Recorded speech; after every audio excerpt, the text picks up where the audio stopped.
you know.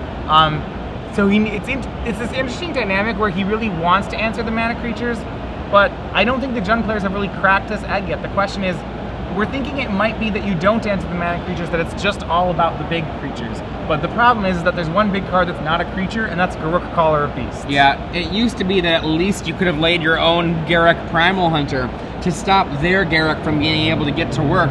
But with the new M14 rules, Legends and Planeswalkers do not care if they share a name any longer. It's only on your own side of the table that you check. Right, so he can Dreadbore it, but they will still get that chance to, to do a Lead the Stampede and draw up to 5 cards, and which is a level of card advantage is tough for David Reed's deck to deal with. Land versus Forest Arbor Elf. Avacyn's Pilgrim. Yeah, Arbor Elf, Avacyn's Pilgrim, Elvish Mystic, all of them in Huey's deck. What we do see here is that Reed has kept a hand with a early Bonfire of the Damned, which I think is almost certainly going to be used. A land right here into a Bonfire for 1. Boom!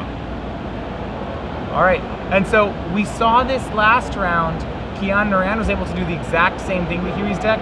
It did it twice, actually sweeping the mana creatures, but the joke was on him, where at the end of the day, Huey simply just put down a 5th land, made a Wolfir Silverheart, next turn made another Wolfir Silverheart, and ended the game in short order. Ouch. That's a lot of power. Yeah, they're both 12/12s. That's 24 points of power. Oh my god, Olivia Voldaren has her own machine gun. That actually could be an almost insurmountable card at this point. Well, it certainly is one of the ways that he can close out the game, and Huey missed the next land drop. You saw there he does have some of his 5 drops. He has Wolfir Silverheart and Colonian Hydra, but this might be one of the routes that Jund can take to victory.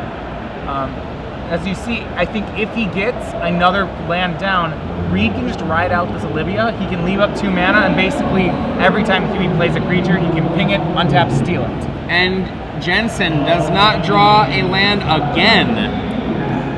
Yeah, and I think that this is where Reed wants to be, because we found that he needs a lot of his removal spells are conditional. They're damage based, but Olivia's activated ability isn't. So he has this repeatable removal spell in the form of Olivia Voldaren. Thrag Tusk in play for David Reed as well. Bonfire is a miracle. All right, so let's just go ahead and use that as a Lava Axe, tapping out. That'll put Huey down to 6, and that'll be lethal. I'm not sure if you can hear it, but there is a boxing match also going on in our, not true. That's the Legacy. The Legacy event is about to be starting. But now we have our first game of this finals in the books. You can see David Reed consulting his sideboard. We're going to join him in a second, but first we're going to do what we do during every post game 1 in these semifinals, quarterfinals, and finals. We're going to give something away. All right. That's the SCG Premium giveaway. So normally in this spot we give away 12 months of Star City Games Premium, but we have a different thing because this is the invitational weekend here at the Star City Open. We are going to give away a copy of Next Level Deck Building, the new book by Patrick Chapin. So for those of you following, and remember the rules here, you have to tweet the answer with the hashtags you see on the bottom of the screen there, SCG Premium, to be eligible for the prize. We will select one of the correct answers, and at the end of the finals, we will give away a copy of this book. That's right, that's right. So there's a bunch of various kinds of trivia questions we ask. Apparently, it's going to be stepped up a little bit. Right, so these are going to be a little tough. You actually have to, if you want to win this book, you're going to have to know something about the book.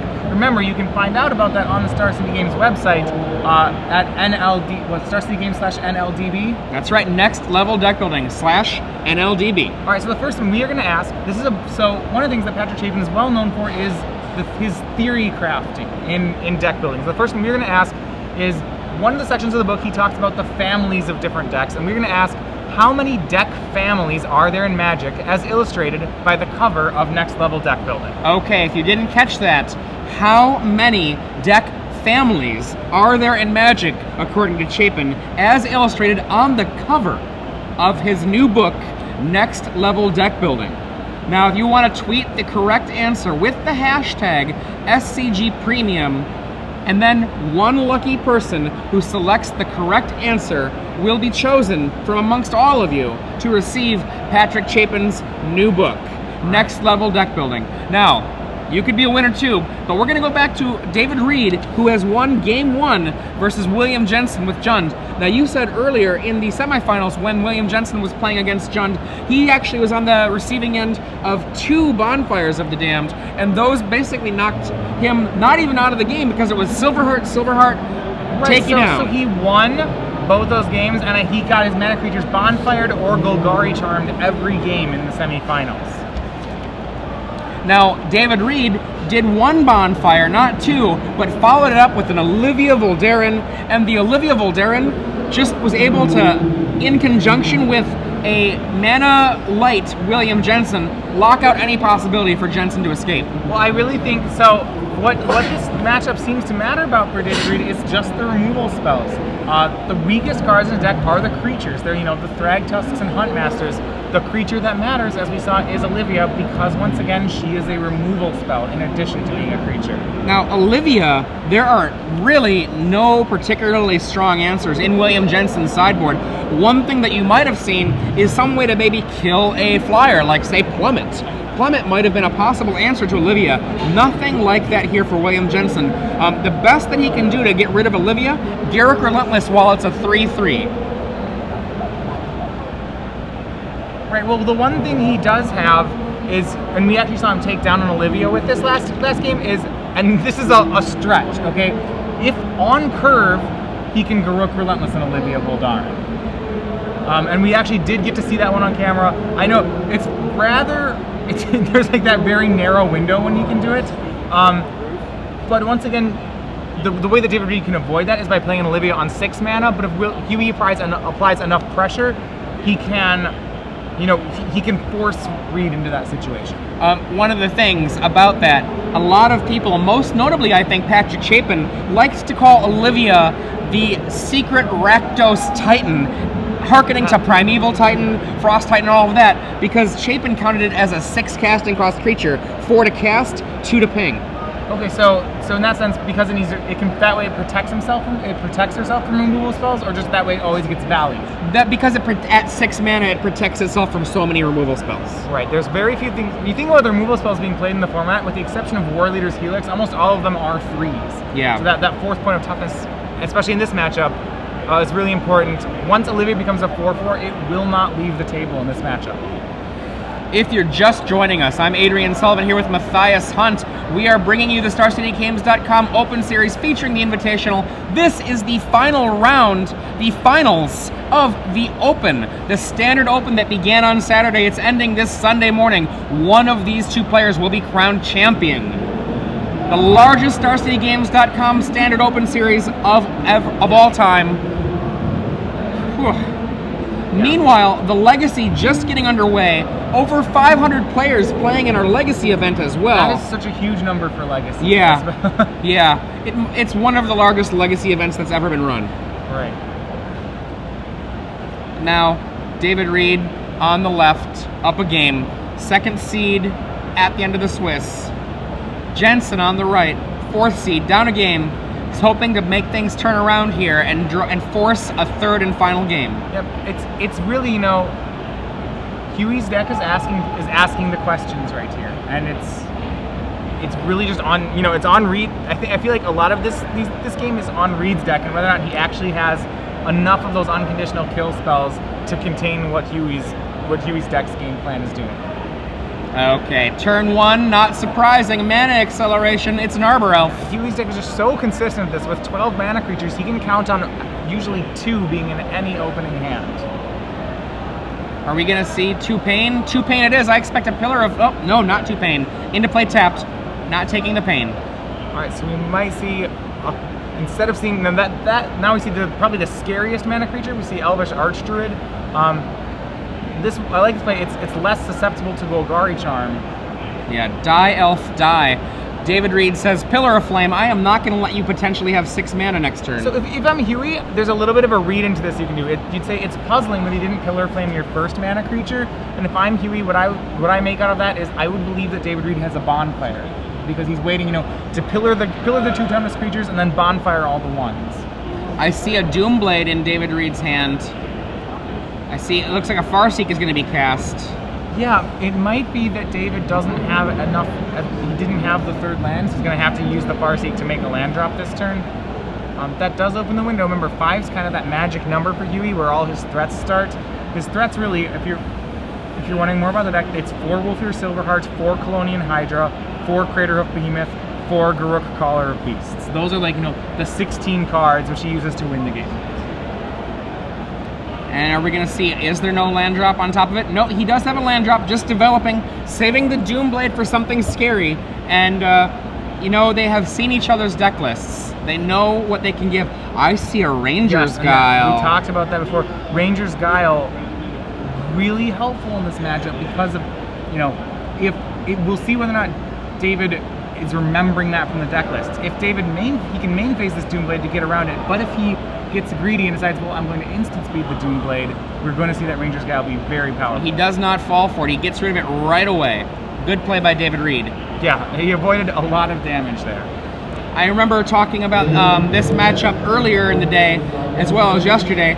Ranger's Guile, just one of those cards you just need in this archetype when you play against certain kinds of decks. Acidic Slime, a huge play, I think, taking out one of the 2 red sources in David Reed's deck and keeping him from getting away to a 6 mana if he had a land, or even a 5th mana if he doesn't this turn. And I'm really interested by that Acidic Slime play. One of the things we talked about is that what I thought with sideboarding is that Huey was not going to board those in because he needed to have like a really high threat density. Obviously it's really good here. The question is, I'm wondering, is what he's boarded out for the Acidic Slimes. It's possible he's on less Smiters, it's possible he's on less Craterhoof. That's would be my first guess. One of the things to make his deck more resilient against hate, he might water it down at the same time. Okay. I believe I see a Caller of Beasts in his hand, but while Jensen here is not shuffling his hand as much as a Kibler would, it's still moving a little fast. Yeah, he's got, it's funny, he really needs that 6th land. He does have a Garruk Caller of Beasts. He also, I think, really wants to make the play of Colonian Hydra with Ranger's Guile up. I think he's really hesitant to make that other Hydra until he has the Ranger's Guile mana. And right now, so because he only has 5 lands, he can't really do either of those plays. He may be forced into casting the Colonian Hydra because he has no other plays and he has to keep committing to the board. I think he's deciding between a Colonian Hydra on 5 mana and actually a mana creature. And there it is, a mana creature. Now the issue here is that Reed can simply kill the mana creature just by doing nothing. Well, a bonfire for 2 would be devastating here. Is that what it's going to be? And it is. Bonfire for 2. The best that Jensen can do if he wants to stabilize his creatures is Guile a Slime, and that's not very exciting. No, it's really not exciting, but he's thinking about making the play, and I actually think I like the play because I don't think, it seems unlikely that Huey's going to be able to ever have enough mana to make that play of Ranger's Guile, Colonian Hydra. He has 2 Ranger's Guiles. Is he going to save a mana creature with it? Wow. Yeah, he's hoping to get a land off the top and be able to drop the Garruk Caller of Beasts. Yeah, so his last... Now, yeah, that Ranger's Guile, 1/1 and hexproof, originally from Innistrad, was reprinted in M14. I know he has a Colonian Hydra in hand. Does he have a Garruk also? I wasn't 100% sure. I thought maybe, but I was not sure. So Jensen, by making that play, he is 4 for 1. That is 4 cards. Ranger's Guile, Alison's Pilgrim, and Acidic Slime. And no, there was no Garruk. It was just the Hydra. But quote-unquote just a Hydra, that's going to be an 8/8 next turn unless David Reed can answer it. Right, it kills in 2 swings, but once again we're saying if Reed can answer all of those haymakers from Jensen, then he will be able to push through, and I think he's done just that. Flip. Bye-bye Elf. Yep, and if he's wise, and if he's on top of his game here, I think he, during upkeep, will go ahead and putrefy to try to make sure that Huey doesn't draw a Ranger's Guile. Like, once I've seen my opponent draw 2... Well, he does know Jensen only has 2 Ranger's Guile in the entire 75 cards. Fair enough. So at this point, he knows all his kill spells are good. Now, David Reed, very much in the driver's seat right now. It's certainly not over. Jensen can draw multiple cards in a row, but it would also require David just to stop drawing possible answers. The Jund deck's so good off the top of the deck. It's guaranteed that every card it draws is really good. Huey can always draw mana creatures, but why Jund is just such a great deck is that every card it draws is excellent. We see a Mystic after that, and right now, Huntmaster has become Ravager, so it's Ravager and a Wolf. Oh, call that a dead Mystic, and that means a flip for that Ravager into a Huntmaster. Yeah, what that tells me is that Reed just feels really confident in his position. If if he's using Tragic Slips that way, I think he's just trying to press for the win as quickly as possible. Now with 3 creatures in play, he attacks over for 4. Jensen drops to 8. Things are looking bad for William Jensen. Thragtusk, Insult to Injury. I don't know if there's anything left that Jensen can draw in order to make this game happen. Right, well, he's drawn something, at least something that has given him pause. It's going to need to be a lot. And it's an Acidic Slime. He's going to go ahead and take away the last red source from David Reed, but the damage has been done. The red creature's on the board. The red removal spells have been played. Huey is still facing down a really large army. At this point, no red sources, but an army. Here comes the army, and that was very fortunate for Jensen. I think that the attack's lethal if he swings the Huntmaster. I agree. I don't think it's going to end up matter. I agree. And we see the flip. That puts Huey down to 2. Take 2. And that'll be it. And that is it. So we have your champion of the largest Star City Standard Open here in New Jersey. It is David Reed playing Jund, defeating Huey Jensen 2-0 in the finals. Yeah. Now, one of the things that Jund is fully capable of doing is when it's playing against a deck with creatures, it's fully capable of just killing every single one. And we saw that plan executed just like that in the matchup. I think really the turning point was when Huey didn't hit that 6th land for a couple turns, and then the bonfire for 2. That really helped Reed lock out the game.